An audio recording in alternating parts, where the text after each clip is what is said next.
So you're probably thinking, what do water and wine have to do with each other? Well, I will tell you in just a minute. Today is World Water Day, so happy World Water Day across the globe. And it made me think, if you're going to a tasting, then yes, water is very important to have on hand everywhere you go in the tasting. There is a podcast that I was inspired to do this topic. It is on Wine for Normal People, WFNP, and I'll have the link in the comments. But first of all, I do agree with a lot of what that podcast was about, and I want to add a few things because based on my experience in wine sales, and we had lots of vendors coming to our monthly meetings to just give us samplings, which was very good, because in order for us to talk about the products, then we needed to know how it smelled, how it looked, how it tasted outside the bottle. So makes sense, right? Makes perfect sense.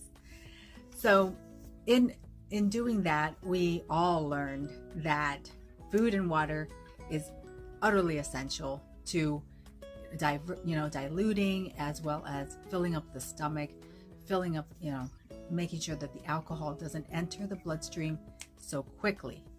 Makes sense. But when you go into a leisurely tasting, you kind of let your guard down, you let inhibition slide, and you're having fun. But yeah, when our manager said, do not get intoxicated because you're on the clock, that's exactly how I used to think even when I was off the clock. Basically, my takeaway with that podcast is you want to get a full-on experience when you go to a tasting that you yourself paid for. You want to get 100% of the experience.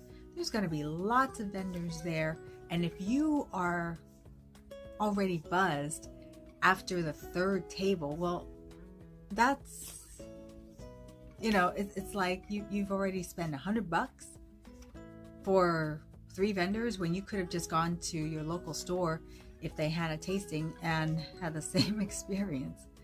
Not that I condone somebody going overboard just to go to their local shop, but you get my point. So the first point is, don't be a lush. Don't be a lush. You're going there, you want to have your body already full of water, and as you can see, I've already gotten to this much, and on my day-to-day, I'm drinking about 6 of these. I have a bigger water cup that I just fill with water throughout the day, and so you want to be sipping throughout the day. You want to be able to do that prior to going to the tasting. So when Elizabeth talks on her podcast, I agree with that. You want to have your water on hand. So that's the biggest takeaway that I can give to you. Yeah, there's going to be crackers and maybe some tiny hors d'oeuvres or little tapas plates that you can use throughout the tasting, but water is what your body wants. In addition, in between vendors, you're going to want to cleanse your palate. So what do? They pour some of their water into your empty glass, or if they're using plastic cups, they should give you a cup of water, just plain water, and you're going to take that before you sample the next sample. So but I've seen a lot of people just take their pitcher of water and pour it right into the cup that you're using to wash whatever's in the glass out, and then you could drink that, or you could just put it in their spittoon.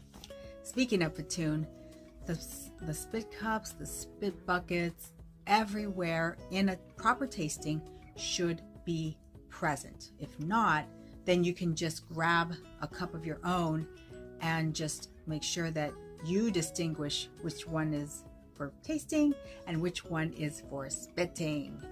So that way you don't become a lush.